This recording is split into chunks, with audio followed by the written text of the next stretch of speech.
Hello, magandang umaga po sa inyong lahat mga kapwa ko ka-farmers from Luzon, Visayas at Mindanao. Tingsulok man ng ating mundo sa inyong lahat na mga kagaya kong farmers na nagtatanim ng kahit anong uri ng mga gulay tulad ng mga talong, pipino, ampalaya at iba pa mga kapwa ko ka-farmers. Sa umagang ito, nais ko lang pong ibahagi sa inyo yung mga sis na nakikita na isa-isa kong ipakilala sa inyo. Okay, so sa hindi pa nakakilala sa akin, ako po pala si Jezreel Palacio Cayon, isang top farmer hero ng SWC Company na nakapuwasi po sa probinsya ng Zamboanga del Sur. Okay, so sa umagang ito mga kapwa ko ka-farmers ay nandito po tayo sa bayan ng San Fernando sa Cebu City, kung saan bumisita po kami sa mga kamag-anak ng misis ko at mamahagi po ng mga seeds ng galing sa Swiss. So yung seeds na ibahagi natin mga kapwa ko ka-farmers, kanila yung Legacy F1. So yun po ang bagong variety ng pepino ng Swiss Seeds Company na hatid po sa ating lahat ng mga kagaya kong farmers na nagtatanim ng mga ganyang variety ng pepino. Legacy F1 po mga kapwa ko ka-farmers, 36 days, kung maganda lang kanyang tubo, pwede na kayo simulang magpitas, no? Simula sa pag-transplant. Kung medyo naman hindi ang maganda ang kanyang tubo, pinakamatagal na sa 40 to 42 days, pwede na natin siyang i-harvest.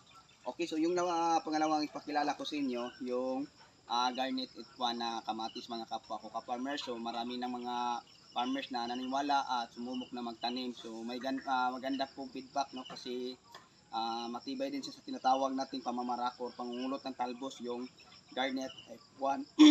So yung ibang variety ng Swiss Seeds tulad ng Diamante Max F1, so marami ng nangungulot, no? Nagarepindi po sa lugar mga kapwa ko ka-farmers. So sa bayan namin sa probinsya sa Zamboanga del Sur, yung Diamante Max F1 ay nangungulot na. So yung Scarlet, matibay din sa nangulot. So yun po ang ating naitanim dito. So ngayon, Garnet F1, maganda din siya. May kakamtaman ng laki ang kanyang bunga.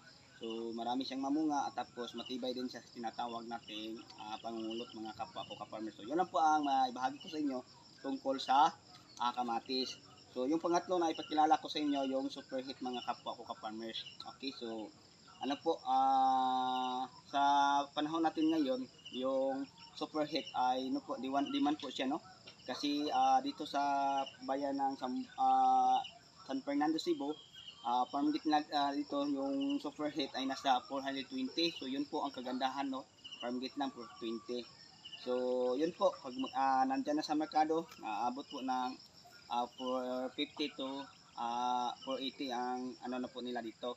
So yun po ang kagandahan sa bagong variety ng super hit, kasi marami din siyang mamunga, tapos yung anghang naman niya ay swak na swak po, no? Panghalal po siya, maganda po siya. So yun lang po ang mai-share ko sa inyo sa tatlong variety na ibahagi po natin, no, sa mga kamag-anak po ng aking misis dito sa bayan ng San Fernando.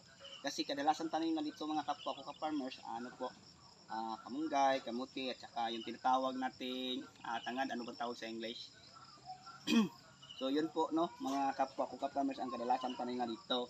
So kaya tayo nandito at may dalang tayong mga seeds, ibabahagi din natin sa kanila para masubukan po nila dito sa kanilang bayan ang pagtatanim ng ganyang mga klase ng variety. Okay, so sa inyong lahat at mahilig sa ganitong usapin, bago tayo magtapos, hingin naman ako ng isang favor sa inyo. Huwag naman nyo kalimutan, no, mag-like and share at saka mag-subscribe sa aking YouTube channel. At i-click naman nyo ang notification bell para updated po kayo sa mga next video na i-upload ko.